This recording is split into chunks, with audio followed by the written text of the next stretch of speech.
გოლიჩინა, რომელზეც საუბარი არის ეს პოლონური მიწები, ლვოვი, ლუცკი, ტერნოპოლი და ესე შემდეგ.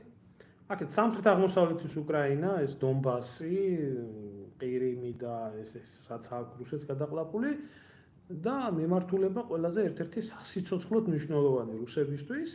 ეს არის ოდესა, ქალაქი ოდესა, ოდესის ოლქი, ჩერნოვცები ასევე ის მიმართულება, რომელიც რუმინეთისკენ და მოლდავეთისკენ გადის, რომელიც დნესტრისპირეთის სეპარატისტულ რეგიონთან გაიყვანს და კარპატის მთები.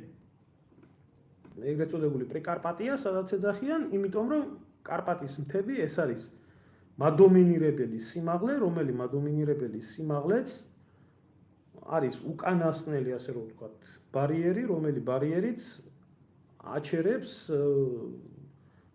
სამხედროების, ომის შემთხვევაში სამხედროების სვლას და ბუნებრივი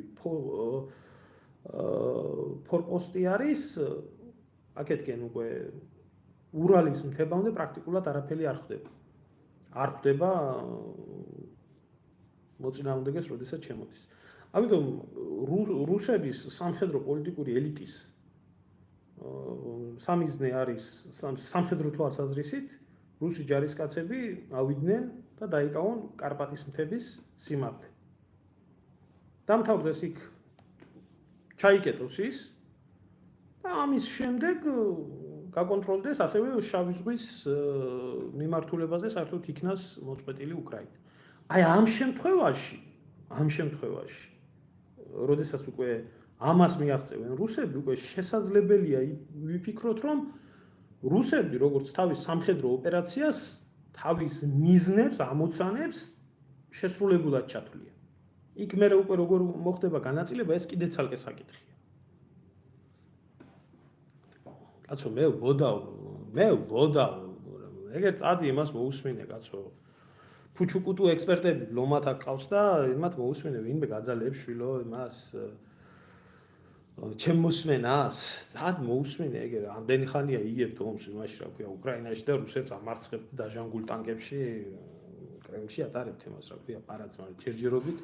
ახლა მე ვეუბნები სიმართლეს, რაც არის სამხედრო ამოცანის თვალსაზრისით. როდესაც ამ მიზნებს მიაღწევენ სამხრეთში და სამხრეთ აღმოსავლეთის უკრაინიდან, როდესაც გადაინაცვლებენ, ესე რომ ვთქვათ, უკრაინის სამხრეთ დასავლეთში და ამ სიმაღლეებს დაიკავებენ, ამის შემდეგ შესაძლებელი არის უკვე ამ მიმართულებით შეჩერდეს რუსული არმია. დარჩება შუაში რაღაცა უკრაინას, რასაც ეძახიან, ანუ კიევი და მის შემოგარენი რამოდენიმე ოლქი, რომელიც იქნება დასავლეთს და რუსეთს შორის ბუფერად და იქნება ნეიტრალური სახელმწიფო და ამით შესაძლებელი იქნება მრავალწლოვანი შვიდობის უზრუნველყოფა რუსეთს და დასავლეთს შორის, როგორც თვლიან სტრატეგები. აი ეს მიმართულება როგორც კი იქნება აი ამ ფორმით ემასქნელი, რა ქვია, დასრულებული, ამ შემთხვევაში შეიძლება ჩავთვალოთ, რომ რუსული არმიის მიზნები ეს არის. ახლა რა არის უკრაინული არმიის და ევროპელების მიზნები, ეს ცალკე თემა არის. ამიტომ ევროპელებმა და უკრაინამ ძალიან კარგად იცის და დარწმუნდნენ და მიხვდნენ, რომ აი ესეთი ალექსა რუაგერ ვიღაცა სირიკოობას რო წერს აგერ ეს საწყალი, ასეთი ფუჩუკუტუ მებრძოლები დარწმუნდნენ იმაში, რომ თურმე ვერ შეძლებენ რუსეთის დამარცხებას და ამიტომ საქმე იმაში არის, რომ ბოლო უკრაინელ ჯარისკაცამდე გაგრძელდეს ომი, ეს ევროპელების გეგმა არის. და ამ ხნის მანძილზე, სანამდე უკრაინული ხორცი და სისხლი იქნება დაღვრილი ამ ომში, რომელიც იქნება გამოყენებული სახორცე მასალად და ფაქტია, რომ ეს ასე არის.